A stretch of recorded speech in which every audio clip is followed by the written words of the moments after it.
नमस्कार दोस्तों, आज मैं आपको ज्येष्ठ मास महात्म के 13वें अध्याय की कथा सुना रहा हूँ।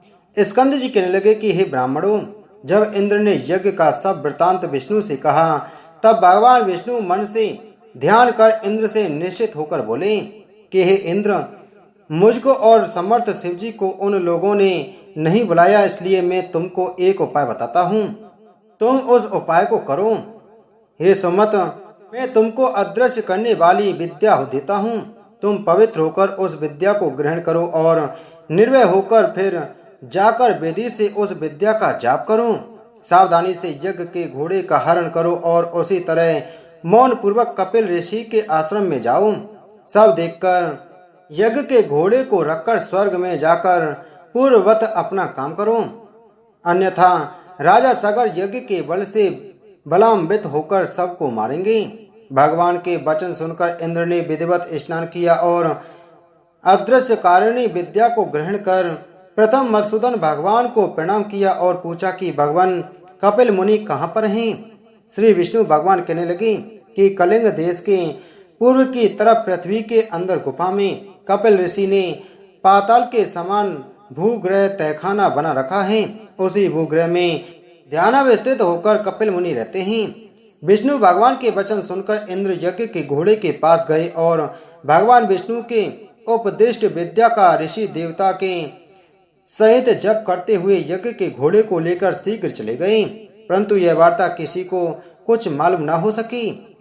एकांत में ध्यानमग्न कपिल मुनि को देखकर इंद्र ने विधि पूर्वक प्रणाम किया और यज्ञ के घोड़े को वहां बांधकर इंद्र अपने स्वर्ग को चले गए, परंतु मन में फिर भी शंका बनी ही रही।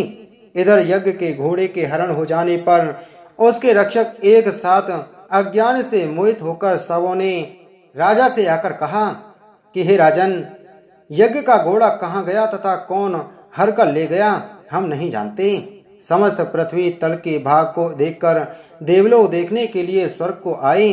इसके पश्चात नक्षत्र लोग गए और इंद्र की पुरी को गए।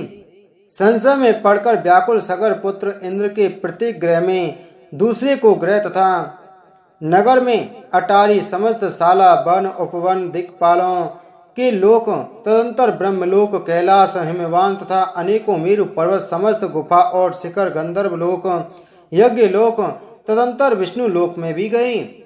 इस प्रकार सगर पुत्र सब लोकों में घूमे, परंतु यज्ञ के घोड़े का कहीं पता नहीं लगा।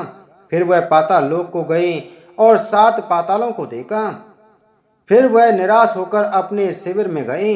सब दुखी होकर प्राण त्यागने को तैयार हो गए और सब काल से प्रेरित होकर पृथ्वी को खोदने लगे। अकस्मात उस विवर से मिला हुआ 100 योजन के विस्तार में इंद्रालय के समान और मनुष्यों से रहित दिव्य गहरी गुफा को देखकर सब के सब उस गुफा में चले गए। वहां जाकर कमल की रस्सी से बंधा हुआ यज्ञ के घोड़े को देखा और वहां पर ध्यान में मग्न कपिल ऋषि को भी देखा, जो कि केवल मन से ही सृष्टि संहार शाप और अनुग्रह करने वाले हैं। कपिल मुनि के प्रभाव से उन मूर्ख सगर कपिल मुनि को चोर समझकर कहा, इसी ने घोड़ा चुराया है और अब वैसे यहाँ ध्यान लगाकर बैठ गया। हम लोगों के वैसे पृथ्वी के नीचे घर बनाकर ऋषि के समान बैठा है। इस दुष्ट को अच्छी तरह बांधकर राजा सगर के पास ले चलेंगे। यह कहकर उन सूरवीर सगर पुत्रों ने बड़ा कोलाहल किया। ध्यान को त्याग कर ज्यों ही कपिल मुनि ने उनकी ओर देखा, त्यों ही वे सगर के पुत्र कपिल मुनि की नेत्राग्नि से जलकर भस्म हो गए। इति श्री ज्येष्ठ मास महात्म 13वां अध्याय संपूर्ण।